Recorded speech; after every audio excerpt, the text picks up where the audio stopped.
minimal kamu tulis tiga kalimat yang positif untuk kesepakatan kita ya. Jadi apa yang perlu kamu buat sepakatnya untuk kebaikan kita.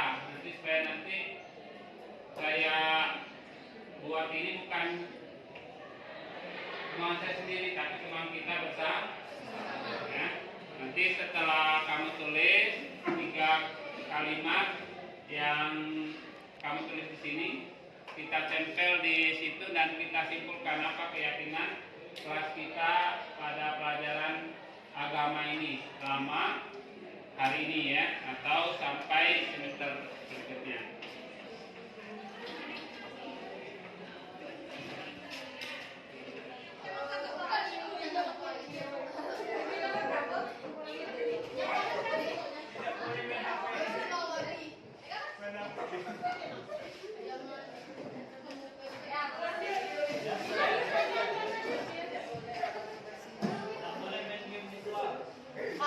Kita harus disiplin ya, disiplin itu luas ya.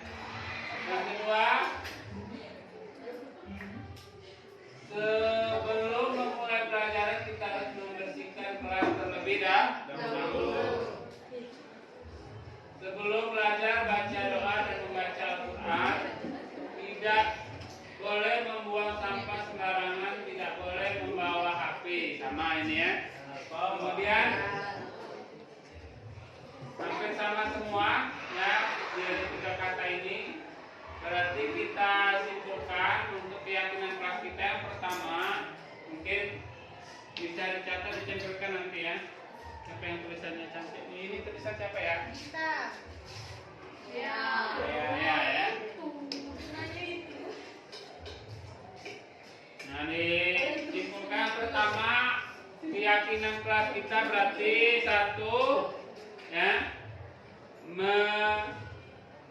menjaga kebersihan kelas. Itu yang pertama ya. Yang kedua, memulai pelajaran dan mengakhiri pelajaran dengan doa.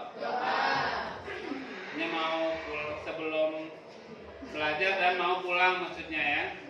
Mengakhiri pelajaran itu bukan setiap pelajaran ini habis doa ya. Mengawali pelajaran dan mengakhiri pelajaran dengan berdoa. Pakat keyakinannya ya. Yang ketiga,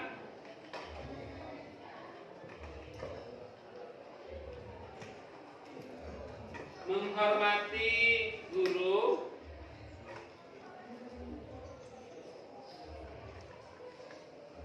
dan teman sekelas ya. Jadi tidak ada bullying ya, artinya menghormati guru dan teman sekelas. Yang berikutnya, sepakatannya atau keyakinannya apa? Dari kesimpulan yang kami baca ini,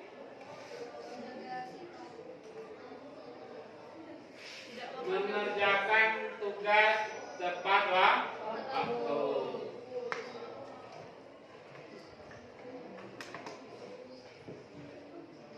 Hampir semua sama ya.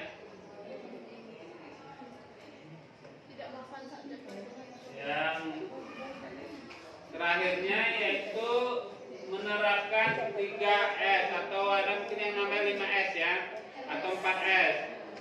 4S itu senyum, sapa, salam, sopan, santun. 5S ya.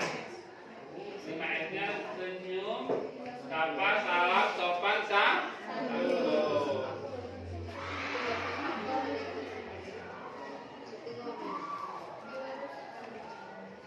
Ini semuanya hampir sama.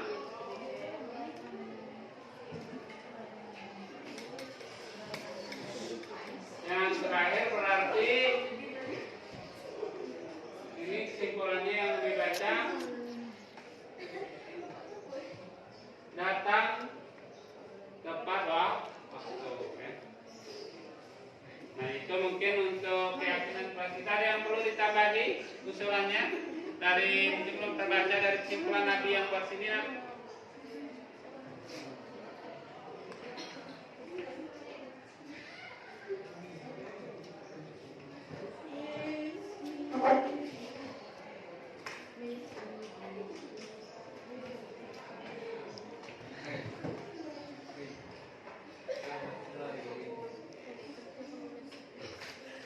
Nah itu saja mungkin keyakinan kelasnya. Sudah habis simpulkan dari pendapat kalian itu, berarti itu poin-poinnya ada 5. Berapa itu ya? 6 poin yang sama dalam kesepakatan kita. Setuju? Oke. Kalau begitu boleh ditempel di bawah itu.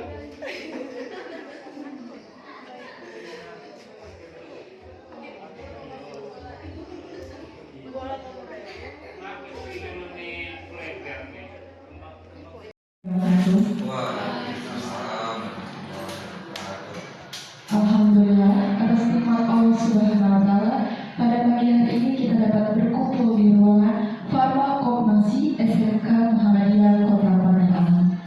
Yang terhormat Bapak Ibu Guru Hebat SMK Muhammadiyah Kota Padang. Hari ini kita akan mendengarkan materi presentasi mengenai budaya positif yang akan disampaikan oleh Ibu Winda Wulandari SPD dan Bapak Dodi Hardianto SPDI.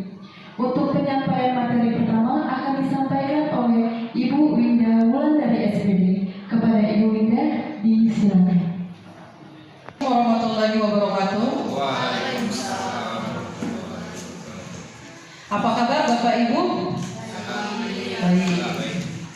Coba Bapak Ibu kalau saya bilang hello jawabannya? Kalau saya bilang hai? Hello. Hai. Hello hello hai. Hai. Oke, terima kasih. Masih konsentrasi berarti ya. Oke Bapak Ibu yang kami hormati, Bapak Ibu Guru SMK Muhammadiyah Pagaralam, kami mengucapkan banyak terima kasih sudah menyempatkan hadir pada sosialisasi kami sebagai calon guru penggerak angkatan 8 pada hari ini, yakni mengenai menyebarkan pemahaman dan penerapan pengalaman budaya positif di SMK Muhammadiyah Kota Pagaralam. Sebenarnya kami bukanlah segala tahu, tapi kami di sini masih berbenah, belajar, dan untuk itulah kami juga ingin menyebarkan pemahaman kami mengenai budaya positif ini kepada Bapak Ibu Guru di SMK Muhammadiyah Pagaralam agar nantinya bisa juga diterapkan kepada anak didik kita di kelas, Bapak Ibu ya. Baiklah, lanjut saja. Saya Winda Wulandari dan Bapak yang di samping saya adalah Dodi Hardianto. Kami adalah calon guru penggerak angkatan 8 Kota Pagaralam mewakili SMK Muhammadiyah Pagaralam. Akan dibahas agak lumayan banyak, tapi semoga diskusi ataupun penyampaian materi pada hari ini tidak membosankan Bapak Ibu. Yang pertama adalah tentang perubahan paradigma belajar. Yang kedua disiplin positif. Selanjutnya nilai-nilai kebajikan, kebutuhan dasar manusia, motivasi perilaku manusia, posisi kontrol guru, keyakinan kelas, dan segitiga restitusi. Mungkin ini adalah hal-hal yang sering kita dengar ataupun kita hadapi di lingkungan sekolah kita. Namun ada juga hal-hal baru yang mungkin kiranya nanti bisa diterapkan juga di lingkungan sekolah kita maupun di kelas yang kita ajari langsung. Lanjut, Bi. Nah, pembelajaran dengan paradigma baru, yakni pembelajaran yang merupakan dan dirancang berdasarkan prinsip diferensiasi sehingga para peserta didik belajar sesuai kebutuhannya berdasarkan tahap perkembangan sesuai dengan teori psikologi modern untuk mewujudkan profil pelajar Pancasila. Nah, pembelajaran berdiferensiasi itu mungkin Bapak Ibu sudah sering dengar. Ada yang mau berkomentar mungkin? Apa sih sebenarnya pembelajaran berdiferensiasi? Ini dari kata-kata bahasa Inggris ya Bapak Ibu ya mungkin, tapi ada juga yang sering sudah dengar dan sudah menerapkannya. Silakan. Yang mau mencet boleh? Silakan. Jadi kita kesannya jangan saya hanya menyampaikan materi Bapak Ibu ya, tapi kita juga bisa berdiskusi maupun sharing pendapat. Ya boleh Bapak Ibu. Mungkin dari Ibu Fadila mungkin silakan Bu. Pembelajaran berdiferensiasi itu menurut Ibu mungkin apa sih sebenarnya? Kalau dari secara pemahaman yang belum belajar nih Ibu ya, untuk pembelajaran yang diferensiasi. Nah itu sebetulnya kayak ada sedikit perbedaan gitu kan dari dari teori, prosedur, karena lebih cenderung ke arah bagaimana kita mengajarkan siswa kita berdasarkan dengan psikologisnya. Jadi melihat situasi kondisi mungkin. Iya, benar ya. Benar apa yang sudah disampaikan oleh Bu Fadila itu benar. Benar Melihat sekali ya. kondisi lingkungan belajar, melihat kondisi psikologis itu sendiri, siapkah dia untuk menerima pelajaran dari Bapak Ibu guru yang berikan. Seperti itu kan. Iya, lebih kurang benar ya. Benar sekali. Mungkin ada Bapak Ibu guru hebat lainnya yang mau berkomentar atau berpendapat, boleh Bapak Ibu ya. Jadi biar kita komunikasinya dua arah, tidak satu arah. Nanti kan bosan kalau cuma mendengarkan saya dan Abi Dodi. Bu Nur mungkin. Baiklah, Assalamualaikum warahmatullahi wabarakatuh. Menurut saya, pembelajaran berdiferensiasi adalah berpusat pada siswa. Artinya, pada saat kita belajar atau proses belajar mengajar, kita pusatkan itu langsung kepada siswanya, bukan maksudnya kepada kita ya. Jadi kita hanya mendampingi siswa mengembangkan atau memberi motivasi kepada siswa sesama siswanya. Jadi kita sebagai fasilitator. Jadi menurut saya berdiferensiasi ini adalah dengan tatap muka kita tahu tadi menurut Ibu tadi kebutuhan siswa tersebut. Mungkin itu saja. Assalamualaikum warahmatullahi wabarakatuh. Ya benar sekali ya Bapak Ibu ya. Jadi dari kata different itu kan kalau dalam bahasa Inggris artinya berbeda.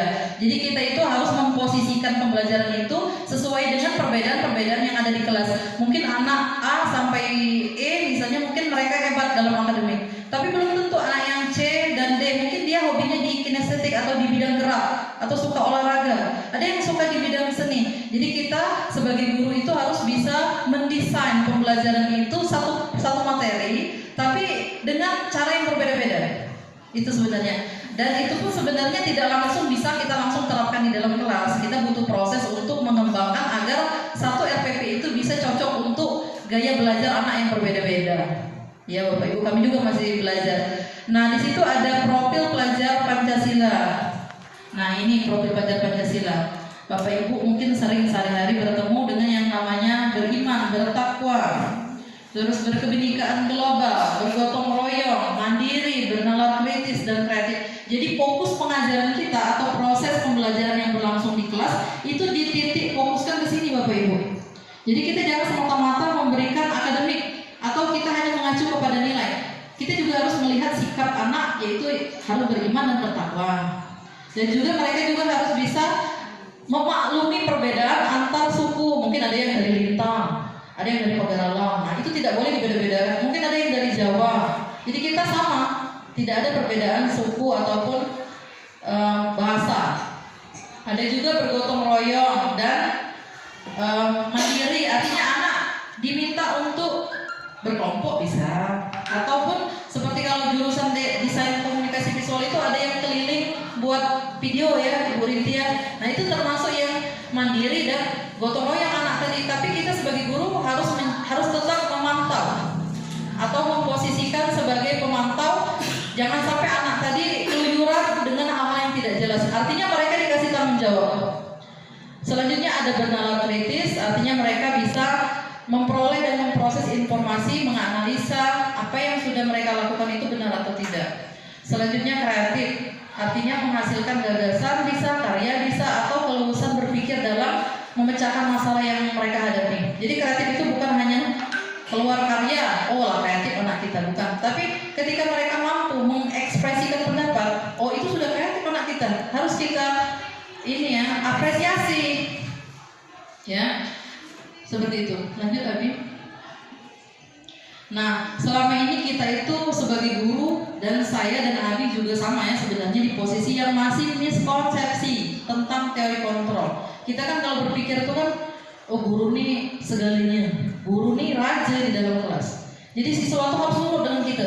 Nah ternyata tidak seperti itu. Teori kontrol yang sebenarnya adalah kita itu bukan sebagai pengontrol murid. Kita juga bukan yang harus membuat kritik dan rasa bersalah kepada murid, bukan. Kita juga biasanya seringkali kita memaksa dengan anak. Sebenarnya kita harusnya bukan di posisi itu. Anak itu sebenarnya tidak mau ya. tidak mau dipaksa sebenarnya. Tapi kadang-kadang anak kita nih pula nyemolok penuh kadang-kadang tuh ya. Tapi itu Bapak Ibu ya, kita harus berusaha sedikit demi sedikit atau guyur apa bahasa kita tuh. Jadi dari misalnya kita yang dalam hukum siswa maksa, kita guyur ya. Bagaimana caranya kita pakai posisi sebagai teman dulu, kita ajar bicara baik-baik. Nah mungkin Bapak Ibu selama ini sudah mengaplikasikan itu tapi tidak tahu namanya, ya. Tapi tidak tahu sebenarnya aku ini di posisi mana. Apa sih yang masih miskonsepsi atau yang masih tidak sejalan dengan pembelajaran? Ya Bapak Ibu, lanjut Bib. Nah ini jadi paradigma itu yang awalnya hanya stimulus respon, kita ubah ke pendekatan teori kontrol Bapak Ibu ya. Awalnya mungkin kita hanya realitas atau kebutuhan kita sama. Nah tapi sekarang kita harus berusaha berpikir bahwa kebutuhan kita itu berbeda. Kebutuhan kita dengan kebutuhan murid, kebutuhan kita pengen menyelesaikan materi dalam 1 hari, tapi murid belum tentu bisa. Jadi kita harus berpikir dengan keadaan atau realitas. Selanjutnya semua orang melihat hal sama. Nah sekarang kita tidak boleh menyamakan murid. Kita harus berpikir bahwa murid itu berbeda-beda, kebutuhannya berbeda-beda. Dan kita tidak bisa mengubah pandangan kita sama dengan pandangan siswa. Pandangan siswa pasti beda. Selanjutnya ada lagi yang perilaku buruk dilihat sebagai suatu kesalahan. Padahal harusnya semua perilaku itu memiliki tujuan. Mungkin kalau di BK lumayan paham ya, anak melakukan bolos, mungkin mereka ada tujuan. Anak sering ribut di dalam kelas, pasti mereka ada tujuan. Tapi kita sebagai guru melihatnya sebagai suatu kesalahan. Anak tadi tidak berbudi pekerti kalau kata kita ya, nyemelap itu bahasa kita ya. Ya, tapi sebenarnya mereka itu ada alasan kenapa mereka melakukan hal itu Bapak Ibu. Jadi kita jangan langsung serta-merta marah atau melakukan kekerasan pada anak, tapi kita harus mencari dulu latar belakang apa yang membuat mereka melakukan hal ini. Selanjutnya, orang lain bisa mengontrol saya, tapi seharusnya adalah kita sendiri yang bisa mengontrol diri kita. Sama seperti halnya murid mau bolos terus atau tidak bolos itu sebenarnya ada di mereka. Ada di motivasi intrinsik atau dalam diri. Nah sama seperti kita guru Bapak Ibu, kita mau menciptakan metode yang bagus, tapi kita lihat teman kita banyak yang malas-malasan atau tidak mau menciptakan metode yang bagus. Kita akan meniru teman kita. Berarti kita tidak ada metode motivasi dalam diri. Harusnya kita punya motivasi untuk meskipun orang lain tidak menggunakan metode yang bagus, kita berusaha. Nah sebenarnya seperti itu. Terus saya bisa mengontrol orang lain itu kalau yang teori lama ya. Kalau sekarang harusnya kita tidak bisa mengontrol orang lain. Orang lain itu punya prinsip masing-masing.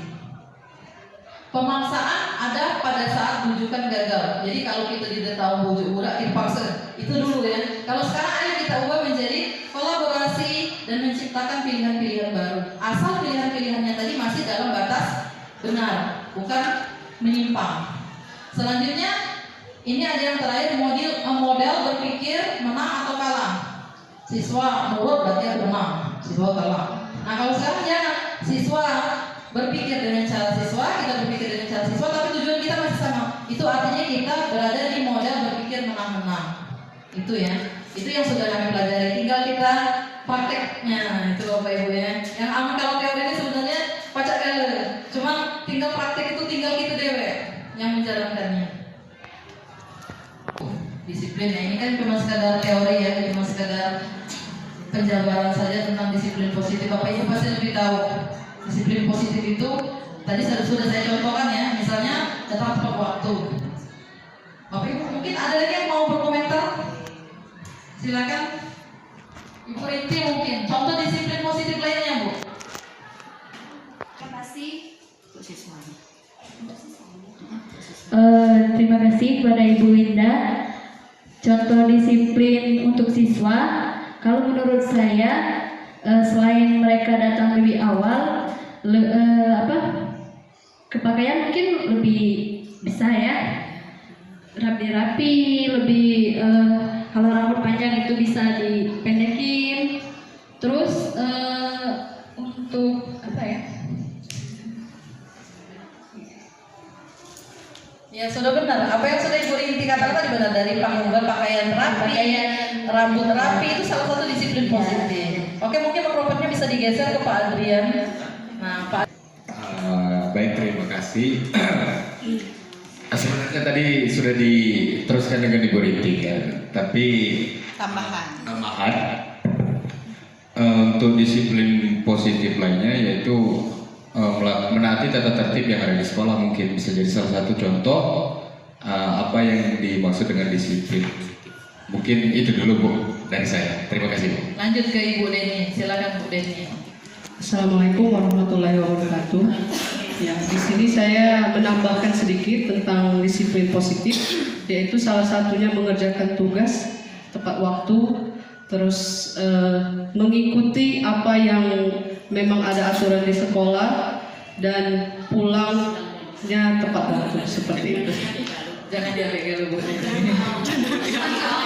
Ya betul. Warahmatullahi wabarakatuh. Menurut saya disiplin positif karena seperti yang kita ketahui bersama bahwa disiplin itu banyak sekali, mulai dari kerapian, pakaian, termasuk dengan kepribadiannya, mulai dari kuku ya. Kuku untuk cowok pakaiannya, untuk cowok rambutnya panjang, sudah mulai gondrong seperti perempuan itu kan harus dirapikan ya. Kemudian untuk disiplin kalau ditambahkan positif, kalau menurut saya itu disiplin yang memang kalau bisa dari anak itu sendiri harus sadar. Maksudnya dari kita individu harus sadar bahwa oh ini sih yang nggak boleh dilakukan, jadi kita harus disiplin dong. Jadi harus dilakukan. Nah, mulai dari waktu dan lain-lain itu kan dia kalau sudah tumbuh rasa sadar dari dia, otomatis yang lain bisa ikut. Oh kalau kita tidak disiplin, terlambat, ada juga nanti kalau bisa kan jangan dengan hukuman, tapi mereka tuh sadar dengan kesadarannya sendiri. Mungkin itu saja. Terima kasih. Silakan Bu. Ya, Assalamualaikum warahmatullahi wabarakatuh. Baik, kalau tadi lebih menjabarkan dari contoh dari disiplin positif, jadi lebih ke dampak ya. Jadi saya ingin menerangkan, jadi memang ini sudah diapresiasi oleh anak-anak kami, khususnya untuk farmasi. Jadi disiplin positif ini luar biasa sekali ya Bu. Jadi pas dampaknya itu lebih ke pas mereka sebelum praktikum. Jadi untuk disiplinnya itu jadi 15 menit sebelum mereka praktik, mereka sudah siap untuk peralatan, perlengkapan dan sebagainya. Jadi untuk jurnal dan sebagainya itu sudah dipersiapkan. Jadi dampaknya itu lebih di materinya lebih paham, di praktikumnya lebih memahami. Terus untuk pengerjaannya juga dari pembuatan resep dan sebagainya, insya Allah itu lebih tepat waktu. Jadi itu lebih ke dampak kalau saya. Iya. Oke, terima kasih Bu Yuyun. Mungkin dari BK disiplin positif itu misal siswa mendapatkan masalah dipanggillah dari wali kelas ke BK, itu kan mungkin dapat ancaman atau hukuman dari BK, itu kan bisa menjadi pelajaran untuk siswa tidak mengulangi kesalahan itu sendiri, sehingga dia bisa menaati peraturan dari sekolah, mengerjakan tugas dan tidak minggat lagi dari sekolah seperti itu. Terima kasih. Baik, menurut saya contoh disiplin positif itu kalau dari saya ya, pada saat mengikuti upacara bendera. Misalnya pengalaman saya waktu menjadi pembina upacara, saya melihat banyak sekali ada siswa ya, ada beberapa yang tidak hikmat dalam mengikuti upacara. Jadi dengan kesadaran mereka untuk mengikuti upacara dengan baik dan dengan hikmat, mungkin itu salah satu contoh disiplin positif bagi mereka untuk melatih kedisiplinan mereka bahwa tidak selalu kita yang diam, pasti nanti suatu saat kita yang akan berbicara. Mungkin itu dari saya. Assalamualaikum warahmatullahi wabarakatuh. Waalaikumsalam. Sudah benar, itu adalah sedikit contoh dari disiplin positif. Nah pada intinya seperti itu, hal-hal yang positif, yang disiplin, yang tahu waktu, yang disiplin dengan pakaian, yang jangan lupa juga budi pekerti kita yang selalu bersalaman dengan guru, selalu berdoa sebelum memulai pelajaran dan penutup, tadarus, sampai kalau Muhammadiyah kan seperti itu diawali dengan tadarus. Nah itu adalah semuanya disiplin positif. Dan disiplin positif ini Bapak Ibu tidak akan diikuti oleh siswanya jika gurunya tidak memberikan teladan terlebih dahulu. Jadi kita harus berteladan, memberikan teladan dulu, barulah nanti siswanya akan ngikut. Ya, benar seperti kata pepatah, guru itu dibuku dan ditiru. Jika guru kencing berdiri, maka siswa akan kencing berlari. Itu peribahasanya. Oke, ini adalah nilai-nilai kebajikan. Nah, yang tadi sudah disampaikan, yang nilai-nilai kebajikan dari setiap perbuatan atau tingkah laku itu kalau sebenarnya ada 3 dari institusi atau organisasi besar, tapi kita biasanya sih yang paling mudah adalah profil pelajar Pancasila sesuai dengan Ki Hajar Dewantara. Itu yang biasa. Tapi ada juga sih yang lebih luas dari IBO Primary Years Program, itu ada nilai seperti toleransi, rasa hormat, integritas, mandiri dan lain sebagainya. Ada juga yang keterampilan hidup atau life skill, itu dapat dipercaya, pendengar yang aktif. Nah, sebenarnya yang 2 ini ya, dari 2 organisasi ini bisa masuk ke yang profil pelajar Pancasila yang sudah biasa kita temui sehari-hari, itu dari Ki Hajar Dewantara. Lanjut, Abi. Kebutuhan dasar sendiri ya Bapak Ibu ya. Contohnya apa coba kebutuhan dasar manusia ini? Makan, minum. Kebutuhan psikologis, Kebutuhan psikologis. rasa sayang, rasa cinta, kasih sayang. Oh, berarti sudah master ya Ibu Fadila. Setelah dia kayaknya udah tahu kan lo ya. Jadi memang benar ya, kebutuhan dasar manusia itu tolong tuliskan di slide-nya, Bib. Nah, ada bertahan hidup. Nah, seperti yang disampaikan oleh Ibu Fadila tadi, makan, minum, psikologi, bertahan hidup itu berarti kan. Terus rasa kasih sayang dan rasa diterima. Siswa kita ini kadang-kadang ribut, meninggal, nak minta disayangi gitu ya. Itulah katanya, nak minta disayang, nak minta diterima, nak diperhatikan. Apalagi kalau anak teknik bisnis sepeda motor ya, sebenarnya cocok banyak cewek-cewek yang ngajarin di situ ya. Apalagi gadis, entah ya lagi yuk gadis masih mau pulang. Nah, terus yang ketiga adalah penguasaan. Nah, penguasaan ini biasanya untuk anak-anak yang memang akademiknya bagus ya, minta dikinai, minta dihargai, minta unggul atau kita orang nah, minta seperti itu nah diakui. Nah, terus kebebasan anak itu sebenarnya kalau kita suruhnya tahu terus Bapak Ibu ya, pasti katanya pegel Bu. Kadang tuh katanya untuk di kelas aja Bu. Nah, mereka itu sebenarnya pengen bebas Bapak Ibu. Tinggal kita guru bagaimana mencari metode atau media pembelajaran yang menyenangkan, yang buat anak tadi betah di dalam kelas. Nah, itu sampai sekarang khususnya untuk anak teknik sepeda motor itu masih menjadi PR besar bagi saya dan rekan-rekan guru yang mengajar di TBSM Bapak Ibu ya. Kadang ada itu ice breaking seperti tadi 1 jam mata pelajaran, ice breaking. Di dalam kelas masih ngantuk lah. Tapi itu tantangan. Kalau hidup jadi tantangan di rumah ya. Jadi memang itulah tantangannya Bapak Ibu ya. Ibaratnya dinamika, kalau bahasa kita, dinamikanya. Nah, kesenangan. Nah, masih ya, tuh ini enggak seriusnya. Masih ada diajak ketawa, masih ada diajak humor, beragam, bercerita kadang-kadang ya. Apalagi sekarang kurikulum merdeka. Sebenarnya enak gitu tuh ya. Kita bisa menyampaikan materi yang ini ya, yang poin-poinnya Nah, sisanya kita bisa berkreasi. Kita bisa lebih ke mendidik moral anak sebenarnya, mendidik anak. Lanjut ya. Nah, ini motivasi tadi sudah saya sampaikan bahwasanya sebenarnya motivasi kita itu ada yang dari luar, ada yang dari dalam diri. Yang dari luar itu adalah sebenarnya cuma untuk membantu baik. Yang memegang kendali adalah dalam diri kita. Empok lah cuma tadi mau buka kita, lo mana majunya, kita tidak, tetap tidak akan bisa maju kita. Dari dalam kita tuh, niat dulu dari dalam kita. Ya, sama seperti siswa, sama seperti anak. Nah, ini yang masih agak rancu kadang-kadang ya, hukuman, konsekuensi dan yang baru ini materi restitusi ini baru. Hukuman itu yang seperti apa? Yang tidak terencana atau tiba-tiba Bapak Ibu. Misalnya anak kita datang terlambat, nah kabar datang terlambat, pusat kabar 100 kali misalnya. Nah, itu kan bisa diasumsikan sebagai hukuman. Nah, tapi kalau konsekuensi dia terencana atau disepakati sesuai peraturan. Jadi kita tuh lambat, lo mana kita di Mangkelemak, masuk jam berapa? Nah, seperti kita di SMK ini kan masuk jam 7, pulang jam 12.35, itu kan berarti sudah konsekuensi kalau kita terlambat. Karena sudah disepakati sebagai peraturan. Nah, kalau hukuman itu murid tidak tahu apa yang akan terjadi. Tiba-tiba lah dihukum. Nah, kalau konsekuensi, murid tetap dibuat tidak nyaman, tetap sebenarnya tidak nyaman, tapi dia sudah tahu dengan aturan. Kita ada aturan, tetap anak tidak nyaman sebenarnya. Nah, terus kalau hukuman dia biasanya satu arah, kena guru. Pernah keliling lapangan 10 kali, ya pernah apa itu terserah guru.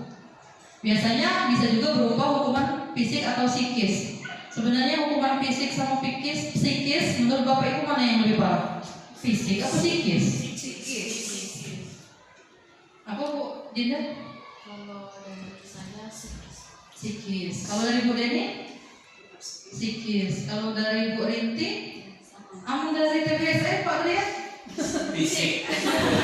Psikis deh main. Ini makan lagi psikis ya. Jadi makan ya. Berarti lebih enjoy berarti anak TBSM. Fisik. Nah, fisik ya. Nah, Bapak Ibu sebenarnya tahu tidak hukuman itu sebenarnya yang lebih sakit itu adalah psikis ya. Psikis itu terngiang-ngiang kok kita mati. Membekas di hatinya. Teringat terus ya. Tapi kalau fisik udah ditapuk lagi pagi wadah. Itu sebenarnya Pak Adrian ya. Jadi meskipun anak TBSM itu empuk fisik kadang-kadang biasa saja, tapi kadang-kadang kita galak ya ngomongin anak TBSM tuh kabar bilang karo apa gitu hidup pun misalnya. Jadi kan kadang-kadang kita hanya bercanda, tapi ternyata itu melekat di dalam hatinya, terngiang-ngiang. Kebanyakan tidak terlihat ya Bu ya. Baca pikiran lupa gitu. Gitu ya. Jadi memang itu, memang bagiannya psikologi. Yang baru yaitu restitusi, di mana kita adalah menciptakan kondisi murid tadi bukan menyalahkan, tapi kita memperbaiki kesalahannya. Dan kita berkolaboratif untuk mencari solusi dari masalah yang dia buat. Misal anak tadi minggat saja, lo mana caranya emang jadi minggat saja. Misal alasannya kesiangan bangun, ya lo mana caranya? Harus pasang alarm, berarti caranya. Harus ada orang di sekitarnya yang mengingatkan, atau bila perlu kita sebagai wali kelas akap-akap tulang dan turun dia. Nah, kalau belum, nah itu ya. Mungkin ya seperti itu. Jadi kita harus cari solusi. Itu disebut dengan restitusi. Buka dulu Google Chrome-nya, klik kahor.it.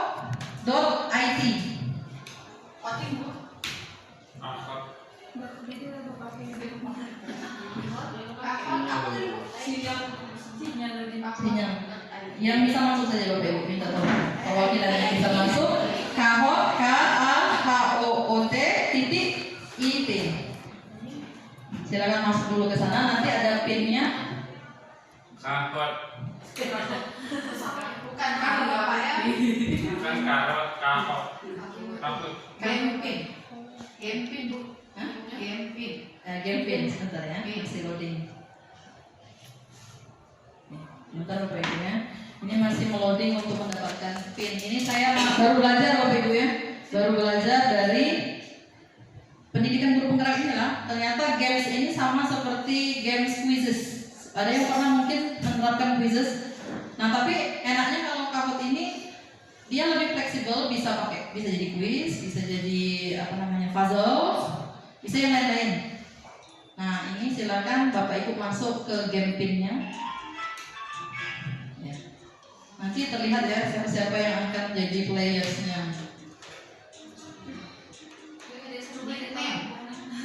Nama samaran boleh ya? Hah? Nama samaran boleh? Jangan Bu. Nama asli saja ya. Bu Fadila, Bu Rinti, Pak Adrian.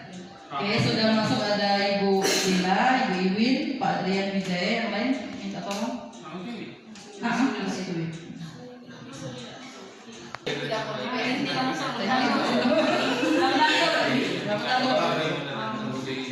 Ngapa yang ada yang imutnya ini yo, sucinya tadi. Nah, TV tuh. Iya.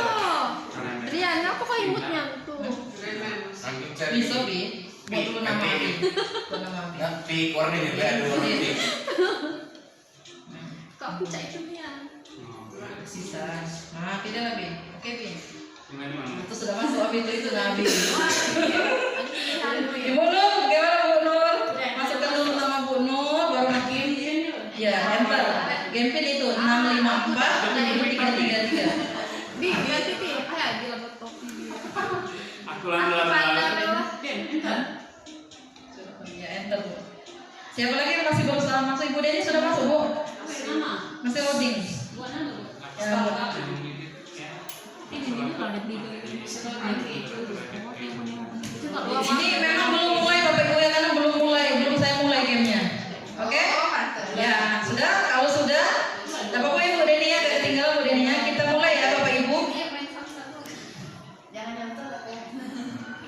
Pilihannya cuma dua Bapak Ibu ya, hukuman atau konsekuensi yang sudah kita bahas. Oke. Nah ini saya bantu Bapak Ibu ya, waktunya cuma 20 detik, mencatat 100 kali. Saya tidak akan terlambat lagi.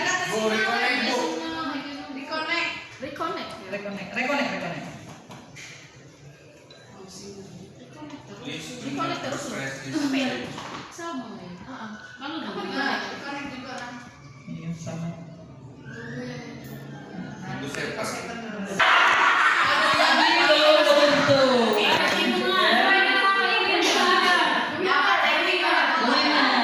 Oke, Bapak Ibu, demikianlah pemaparan materi dari saya. Selanjutnya saya serahkan kepada moderator.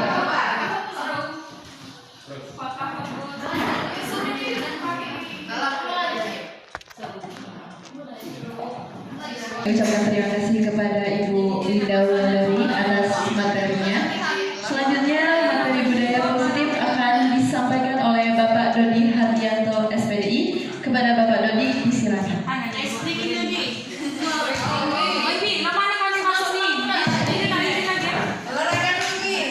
Oke, kita awali dengan ice breaking dulu ya. Ikuti saya ya.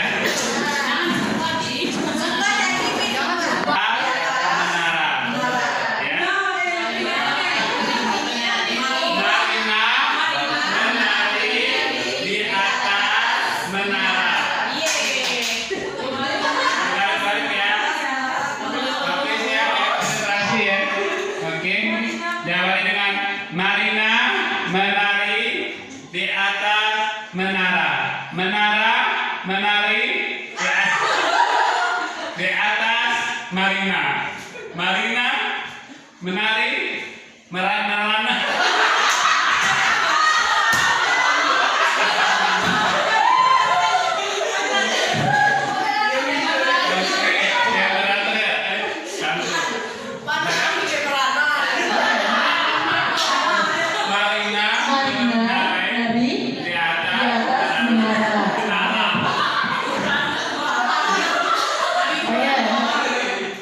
Dimana ya Bi?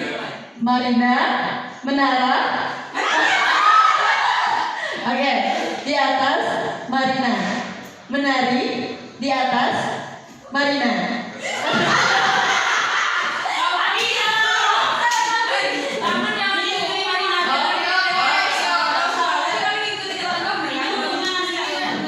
Oke, Marina di atas menari merana.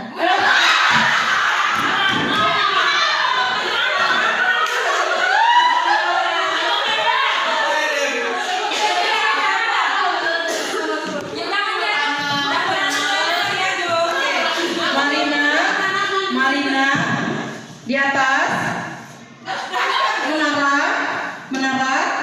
Marina menari di atas menara Marina menari menara di atas. Bagus, oke, terima kasih sudah konsentrasi. Namanya untuk gor penggerak ini adalah bergerak, dan menggerakkan. Nah, sekarang tadi Bu Linda dan Ibu Dudi sudah menggerakkan ibu bapak di atas Marina. Marina menari di atas menara ya. Nah, baik, saya akan melanjutkan untuk materi kita berikutnya ya. Berkonsentrasi ya. Nah, tadi sudah disampaikan oleh Ibu Linda. Ya, di sini saya akan menjelaskan tentang 5 posisi kontrol kita sebagai guru ya, hukum. Ini yang kontrol kita yang sebagai guru. Yang kedua itu kita membuat merasa bersalah siswa. Bagaimana kita memberikan pengarahan sehingga siswa merasa bersalah dan menyadari akan kesalahannya dengan apa yang sudah kita berikan atau pengarahan kepada siswa. Nah, kemudian yang ketiga, kita guru adalah merangkul siswa sebagai teman. Bagaimana misalnya kita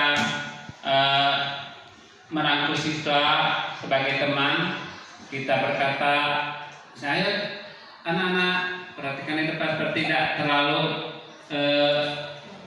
formil dan sebagainya. Kalau dia tidak mengerjakan tugas dan sebagainya, kita dosen agak diupuk siswanya, kita rangkul supaya mereka merasa nyaman dengan kita sebagai guru. Kemudian yang maksudnya yang jaga temannya ada waktu-waktu tertentu ya, tidak satu tiap kita masuk kita halo, kita goyang, tidak ya. Sekarang yang keempat, kita sebagai pemantau, guru adalah sebagai pemantau. Ya, jadi pemimpin pembelajaran. Bagaimana kita mengarahkan, mengatur siswa dalam saat kita memberikan pembelajaran dengan siswa. Untuk lebih jelasnya kita simak berikut video ini ya, yang mungkin akan lebih mudah Bapak Ibu memahami. Ya, kita tonton bersama video pemimpin pembelajaran ini.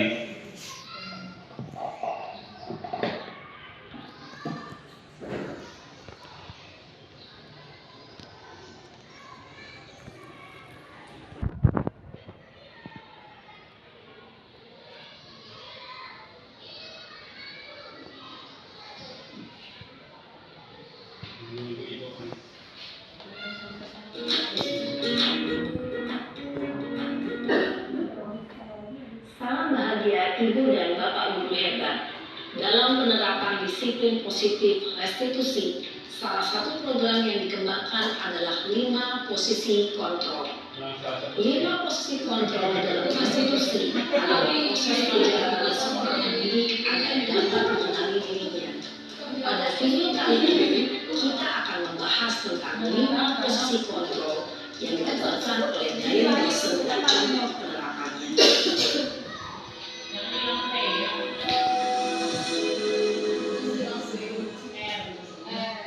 5 posisi kontrol itu adalah 1. Posisi penghukum, 2. Posisi pembuat merasa bersalah, 3. Posisi teman, 4. Posisi pemantau atau monitor, dan 5. Posisi manajer. Untuk lebih memahami kelima posisi tersebut, mari kita saksikan kasus Naren yang terlambat hadir 20 menit di sekolah dan melihat bagaimana kelima posisi kontrol dalam menghadapi masalah tersebut.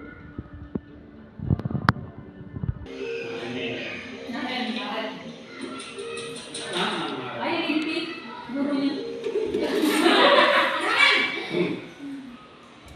Sini kamu. Selalu terlambat. Kamu deh pasti terlambat. Maaf Bu, saya Apa? Apa coba? Alasan kamu apa lagi? Kapan sih kamu tidak terlambat? Malas sekali ya kamu jadi anak. saya Dasar pemalas. Gak kapok-kapok sih kamu. Sudah berapa kali terlambat? Sana, kamu keliling lapangan basket 2 kali. kenapa saya harus ke lapangan basket Bu? Kenapa? Kamu lawan ibu. Berani-beraninya jawab. Sudah terlambat, masih berani jawab pula. Sekarang, keliling lapangan basket 5 kali sekalian. Biar kapok. Cepat. Pergi sana ke lapangan basket.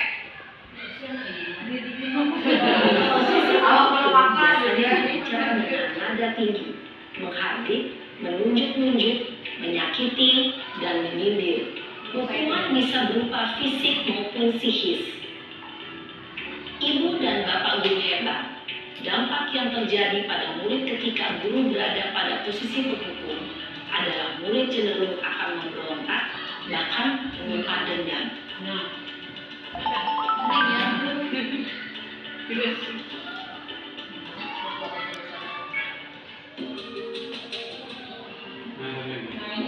Versi yang kedua ya.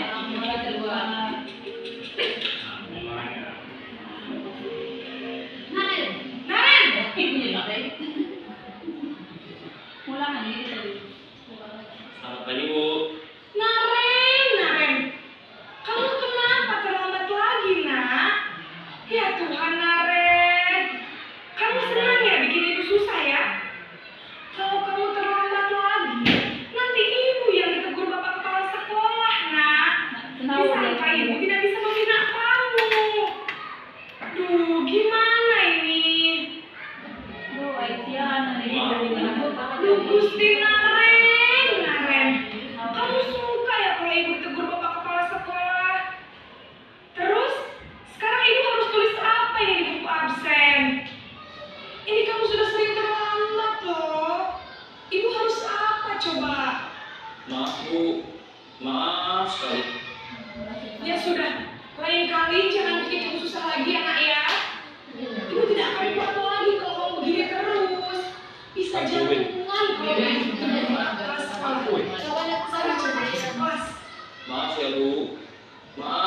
maaf sekali.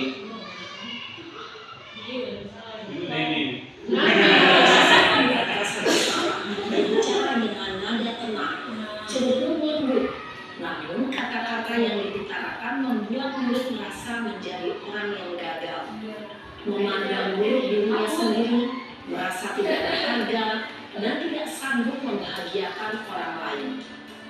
Ketika guru mengambil posisi pembuat rasa bersalah, murid akan menganggap dirinya yang bersalah dan ia akan menyimpan emosi negatif tersebut di dalam dirinya.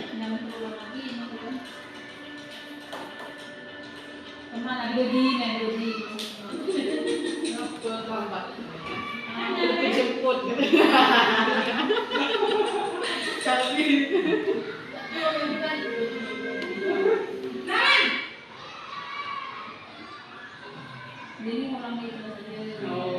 Maka Ibu.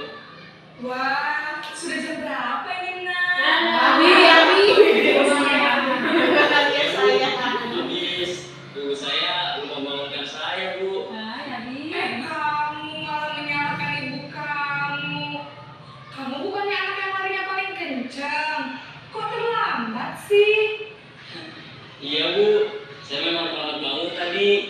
Jadi, biarpun saya lari kencang, tetap gak kekejar, Bu. Ya sudah sana. Nanti lain kali larinya lebih kencang lagi ya. Biar gak terlambat lagi. Bikin seneng ibu. Demi ibu. Bisa, Bu. Kamu ini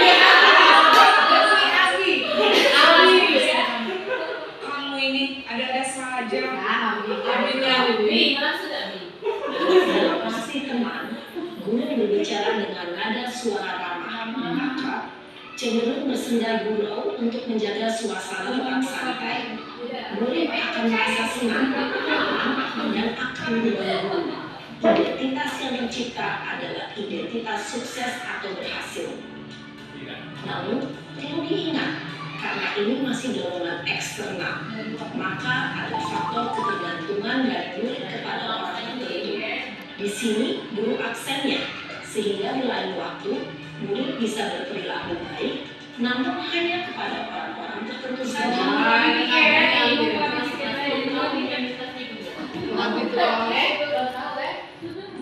Diselamatkan menanti yang meminta dan nggak pun yang meminta masih tidak masuk ke itu.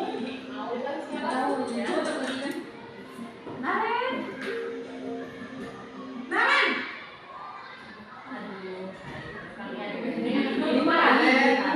Ibu.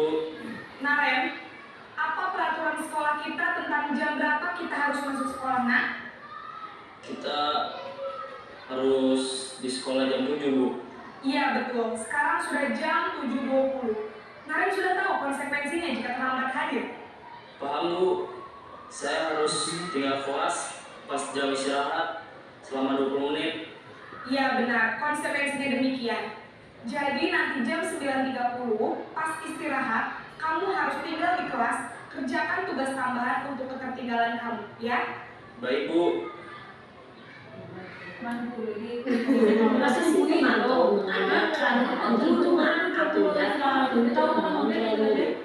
Guru mengarahkan murid berdasarkan peraturan dan konsekuensi. Seorang pemantau menunjukkan bahasa tubuh dan ekspresi wajah yang datar dan cenderung formal.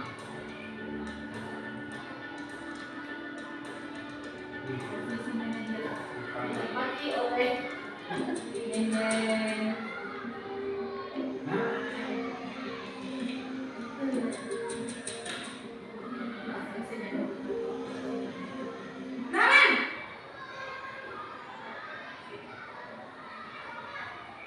Selamat pagi, Bu. Selamat pagi, Naren. Maaf, Bu. Saya terlambat. Iya, sekolah masuknya jam 7, sekarang sudah jam 7.20. Jadi sekarang bagaimana nih, Naren? Maaf, Bu. Saya lupa setel alarm saya semalam. Baiklah, menurut kamu, keyakinan sekolah yang mana yang perlu kamu tingkatkan? Menghargai diri sendiri dan orang lain mungkin, ya, Bu. Setuju. Jadi, apakah Naren meyakini prinsip saling menghormati tersebut? Iya, Bu.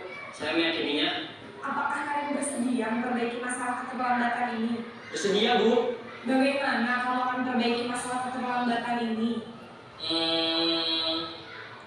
Saya akan coba untuk tidak lupa menyetel alarm saya, Bu. Baik, kalau Naren lupa menyetel alarm di rumah, ada orang yang kira-kira bisa bantu mengingatkan tidak? Ada, Bu. Kata saya, Kak Emma. Ada lagi selain Kak Emma? Selain Kak Emma, ada ibu saya. Baik, jadi yang mengingatkan Naren adalah Kak Emma dan ibu kamu ya? Kira-kira akan mulai setel alarm kapan nih Naren? Setelah pulang sekolah, akan segera saya lakukan. Baik, jadi Naren akan setel alarm untuk bangun besok pagi dan akan diingatkan oleh kakak dan ibunda Naren ya. Ada lagi yang mungkin perlu dilakukan Naren agar tidak terlambat bangun lagi? Tidak ada, Bu. Baik Naren, terima kasih untuk kerjasama kamu. Sekarang kamu perlu kembali ke kelas untuk belajar. Baik, Bu. Terima kasih.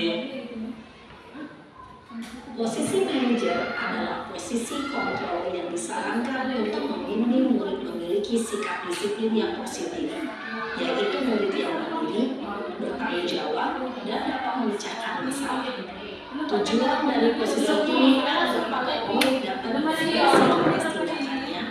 Guru akan terus memberikan pertanyaan-pertanyaan tematik sehingga murid dapat belajar dari kesalahannya dan mencari sebuah solusi untuk menyelesaikannya. Ibu dan Bapak Guru hebat, setelah mengamati adegan. Baik Bapak Ibu yang saya banggakan, tadi kita sudah menonton dan menyaksikan bagaimana penerapan 5 posisi kontrol kita sebagai guru. Nah, di sini saya minta tanggapan dari Bapak Ibu, dari Ibu Nur Hidayati, posisi yang bagaimana yang sudah kita lakukan dan akan apa yang akan kita perbaiki untuk kedepannya, karena kita sudah lama untuk menerapkan yang terbaik ya untuk kita ini. Setelah saya amati dan saya sendiri ya, karena saya sebagai seorang guru di sini, 5 posisi kontrol guru yang saya lakukan. Yang pertama penghukum, yang kedua pembuat merasa bersalah, mungkin yang 2 itu saja. Jadi menurut saya setelah menonton video tadi, saya sadar bahwa penghukum itu menghukum pada siswa. Jadi itu yang perlu dibenahi. Jadi ada kesepakatan antara siswa dan guru. Kemudian kedua, pembuat merasa bersalah. Tadi juga jangan semata-mata kita sebagai guru mau dikasihani dari siswa tersebut. Kalau bisa siswa tadi jangan sampai mereka Menjadi PR saya sendiri sebagai guru piket, saya akan mencoba yang memanajer kepada siswa seperti itu. Baik ya, dari perwakilan teman-teman tadi bahwasanya kita semuanya sama.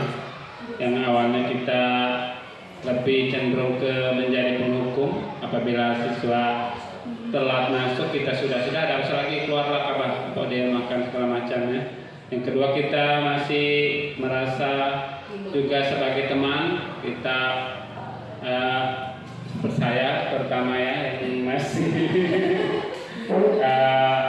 menerapkan ini. Nah, jadi untuk dari apa yang sudah kita tonton tadi, mungkin kita sampai yang benar yang disampaikan Ibu Dinda tadi, bahwa kita akan lebih mencoba bagaimana kita menerapkan guru ini adalah sebagai manajer, memahami apa yang sebenarnya menjadi masalah siswa tadi.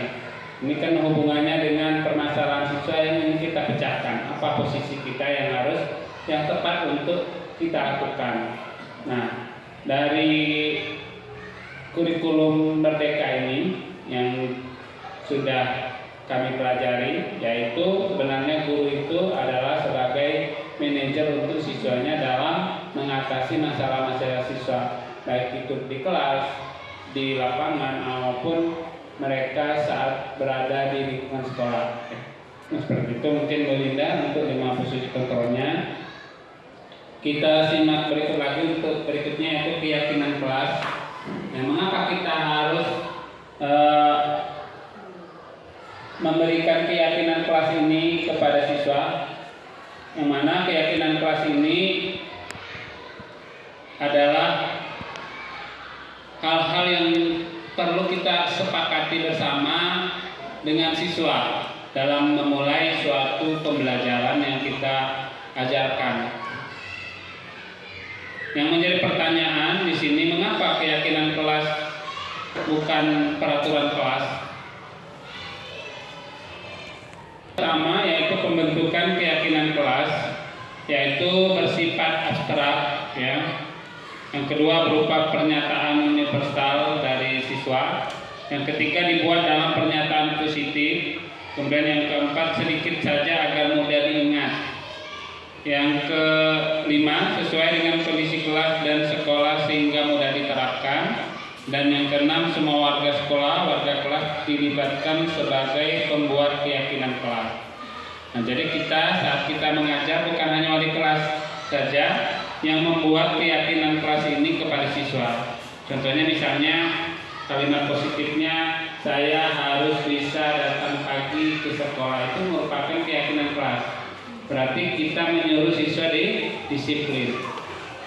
Atau saya harus membuang sampah pada tempatnya. Ini keyakinan kalimat-kalimat, contoh kalimat positif yang dibuat oleh siswa untuk membuat kesepakatan atau keyakinan kelas yang kita buat. Nanti ada di situ kita tempelkan misalnya kesepakatan tentang keyakinan kelas ini, ya. Misalnya membuang sampah pada tempatnya, berdoa sebelum belajar, itu merupakan bagian-bagian dari keyakinan kelas. Tiga institusi ini merupakan suatu cara bagaimana kita memecahkan masalah terhadap siswa. Yang pertama ini kita lihat itu gambar segitiga itu, ya. Awalnya atau yang pertama saya jelaskan dulu, segitiga institusi itu adalah suatu proses dialog yang dijalankan oleh guru agar dapat menghasilkan murid yang mandiri dan bertanggung jawab. Nah, ini merupakan bagaimana cara kita memecahkan masalah siswa. Yang pertama di sini yaitu kita menstabilkan identitas. Ini tahapan yang pertama yang bawah. Ini pondasinya, ya. Karena segitiga pondasinya itu menstabilkan identitas. Jadi saat kita memecahkan masalah siswa, kita harus menstabilkan identitasnya dulu, ya. Yang kedua itu kita institusi ini bukan segitiga biru, ya, kita buat pempek goreng. Kemudian yang terakhir ada urutan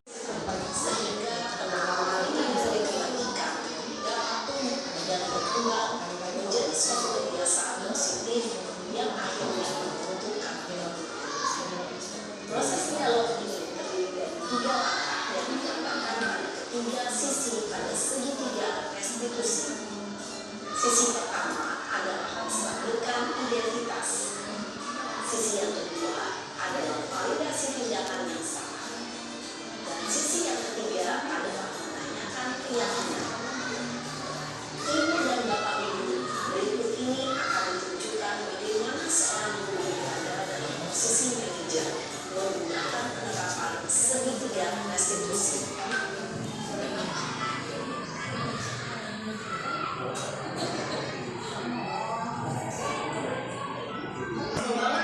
Masa aku dikatain tukang fitnah, Pak? Ya aku marah lah. Aku mau dikatain Eka di depan kelas. Kesel banget. Oh begitu. Ya pasti kamu marah dan kesal. Bapak juga akan marah apabila ada yang menegur Bapak seperti itu. Kemudian pada saat itu kamu mau melakukan apa? Ya saya langsung ngatain Eka, Pak. Kesel banget. Saya bentak-bentak dia depan teman-teman lain. Oh begitu. Pasti kamu melakukan seperti itu karena suatu alasan tertentu, kan? Iyalah, masa saya diam saja, Pak?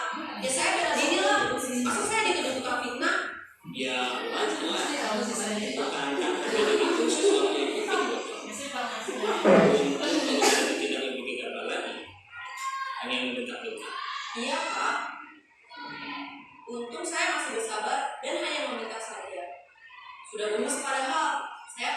ini loh. Ya pasti ya. Tapi kamu memilih untuk tetap bertahan dan bersabar. Kamu memilih untuk tidak berbuat lebih parah lagi, bukan? Iya. Nah, sekarang coba kita lihat lagi tindakan kamu yang bentak Eka di kelas. Tindakan kamu itu kira-kira sesuai dengan keyakinan kelas atau prinsip kamu tidak? Enggak lah Pak, capek Pak jadi pemarah. Jadi keyakinan atau prinsip mana yang kurang sesuai dengan keinginan kamu? Ya saya sebenarnya sangat menghargai orang lain. Mungkin saat itu saya menjadi emosi, jadi tidak menunjukkan sikap itu. Kamu meyakini tidak? Menghargai orang lain itu penting buat kamu. Yakin lah Pak. Iya, setuju. Kita harus saling menghargai. Namun, ada juga keyakinan yang kita sepakati yang perlu kita jalankan apabila kita sedang marah, bukan? Ya saya bisa lebih proaktif, mulai dengan diri sendiri. Saya bisa jadi lebih sabar, mengambil waktu dulu untuk berpikir mau apa selanjutnya. Kira-kira kamu bersedia memperbaiki masalah ini tidak? Bersedia Pak. Kalau kamu memperbaiki masalah ini, kamu akan menjadi orang seperti apa? Saya akan menjadi orang yang bertanggung jawab kali ya Pak. Dan senantiasa proaktif. Iya, menurut kamu bagaimana rasanya menjadi orang seperti itu? Ya nyaman lah, bangga bisa bersalah dan menanggung. Baiklah kalau begitu, yuk kita pikirkan bagaimana memperbaiki masalah ini.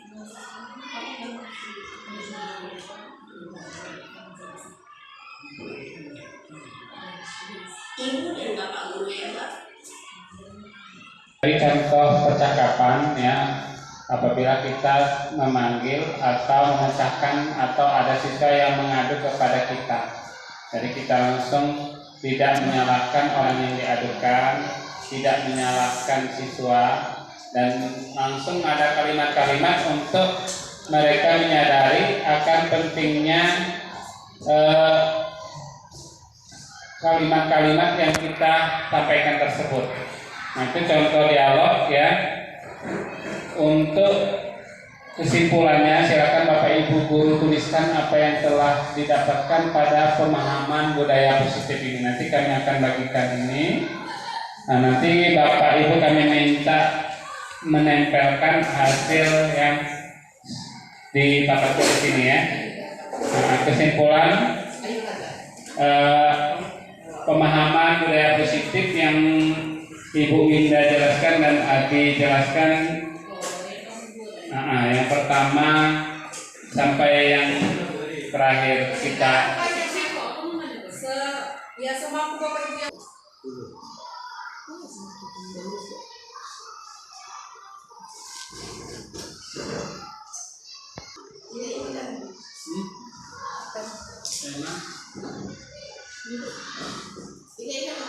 sudah bisa.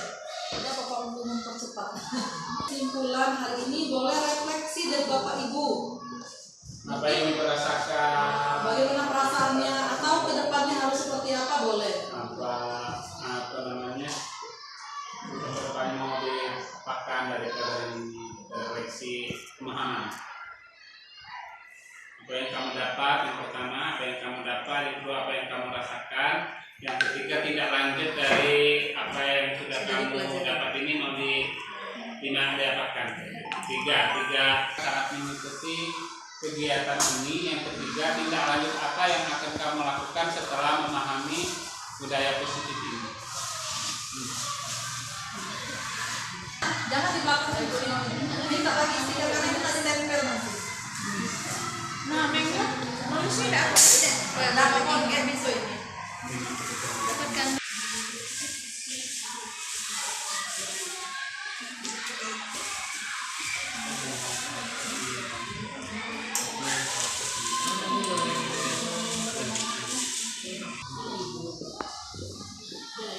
Sini, Bu.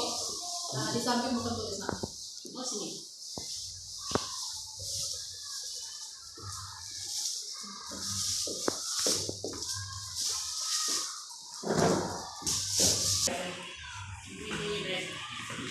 Kesimpulan dari kesimpulan.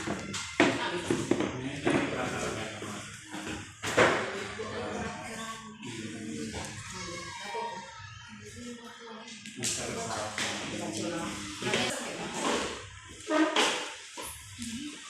kan pucuk. Aku bacain Mengambilnya lagi. Disediakan kepada imam dan sebagainya. Aku lah yang beri Paling mudah. Kalau tuh banyak pilihan cuma cuma kalau kahot kan cuma untuk jawaban true atau false. banyak. Ada yang nggak pilihan. Bisa 4 Bisa apa? Ada kuis, ada puzzle banyak win. Ada 6 pilihan kalau nggak salah. Iya. Jadi kalau apa aktivitas ini siswa jawab. Cuma dari Pak.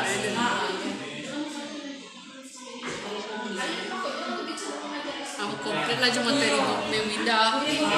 Laju Bapak Ibu, terima kasih sudah merefleksikan atau membuat kesimpulan apa yang sudah Bapak Ibu peroleh dari pemahaman mengenai budaya positif dari kami. Oke, mungkin nanti bisa membacakan nih 1 atau 2 dari audiens Dari sini akan saya bacakan mungkin apa yang mereka tulis. Yang pertama, saya akan melakukan diskusi terutama pada diri sendiri dan orang lain melalui video yang disampaikan agar dapat membentuk siswa yang memahami dan menerapkan budaya positif. Jadi saya memahami bahwa penanganan budaya positif sangat penting untuk menumbuhkan nilai-nilai kebajikan dalam menciptakan pada karakter siswa. Ini tindak lanjutnya yang langsung ditulis Ibu Winda. Mungkin untuk pemahamannya atau kesimpulannya, yang pertama ini kesimpulan dari sosialisasi ini mendapatkan pengetahuan dan pengalaman yang sangat berharga karena saya dapat menerapkan kepada siswa saya bagaimana disiplin positif di dalam sekolah di materi 5 kontrol guru. Saya dapat menerapkan posisi manajer pada saat di sekolah untuk meningkatkan kualitas belajar. Terima kasih Abi. Nah, jadi Bapak Ibu guru hebat, pada dasarnya 5 posisi kontrol guru ini sering kita terapkan tanpa sadar maupun sesadar kita Bapak Ibu ya. Nah, sebenarnya kita memang manajer itu adalah posisi paling tinggi, tapi kita berusaha untuk menjadi seorang manajer nantinya. Namun, kita memang kadang-kadang perlu bertindak sebagai teman dengan murid kita. Kita juga perlu masih bertindak sebagai pemantau, dan pada akhirnya nanti kita akan berada di posisi manajer. Tapi saran saya dan saran Abi Dodi juga setelah kami mengikuti pendidikan guru penggerak ini, sebisa mungkin kita menghindari guru sebagai penghukum dan pembuat rasa bersalah.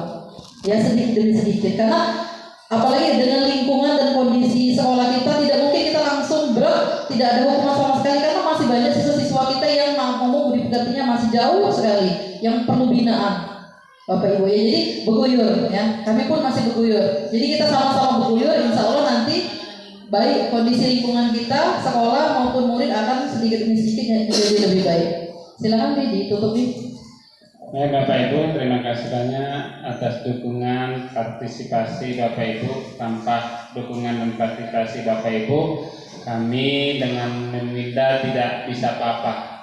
Jadi sekali lagi dengan kedatangan dan kesediaan Bapak Ibu ini, kegiatan kami ini alhamdulillah Bu Winda berlanjut dengan baik dan menjadi aksi nyata buat kami dalam pembelajaran yang sudah kami ikuti di guru penggerak ini.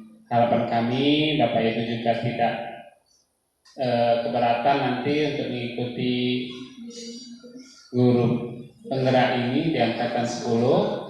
14 Juli insya Allah sudah dibuka. Kita berharap SMK Muhammadiyah ini banyak bibit-bibit karena kami yakin semuanya punya potensi untuk menjadi guru penggerak. Untuk hari ini kami cukupkan sekian. Terima kasih sekali lagi dan mohon maaf apabila dalam penyampaian kami, pendiaman kami dan cara kami dalam mengajak Bapak Ibu ada yang kurang berkenan. Nasrul minallahi wa fathan qarib. Wassalamualaikum warahmatullahi wabarakatuh.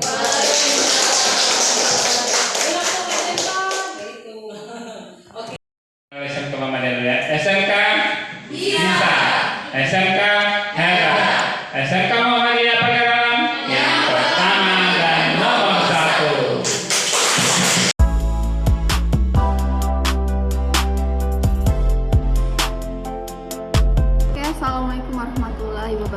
selamat pagi. Saya dari jurusan farmasi. Saya selaku guru produktif yang mengajar di jurusan farmasi komunitas dan klinis. Saya Ibu Iwin Armasari. Baik, untuk masalah workshop budaya positif yang akan dicanangkan di SMK Muhammadiyah. Kemarin sudah dijelaskan oleh Ibu Winda dan Abi Dodi. Menurut saya workshop dari mereka berdua kemarin sudah cukup bagus untuk bisa dikembangkan. Karena untuk budaya positif itu sendiri memang harus dibangun di sekolah dan lingkungan belajar, karena bisa mendorong dan mendukung pengembangan yang memang seperti keterampilan, pengetahuan guru dalam pengajaran dan pembelajaran. Sebaiknya bukan hanya guru yang harus menanamkan budaya positif, karena untuk di lingkungan seperti SMK Muhammadiyah ini bermacam ragam dari siswa yang kita dapatkan dari 6 jurusan. Jadi dari siswa kita ajak dan dari guru juga memberikan contoh bagaimana budaya positif itu harus kita terapkan. Baiklah, hanya itu yang bisa saya sampaikan. Assalamualaikum warahmatullahi wabarakatuh.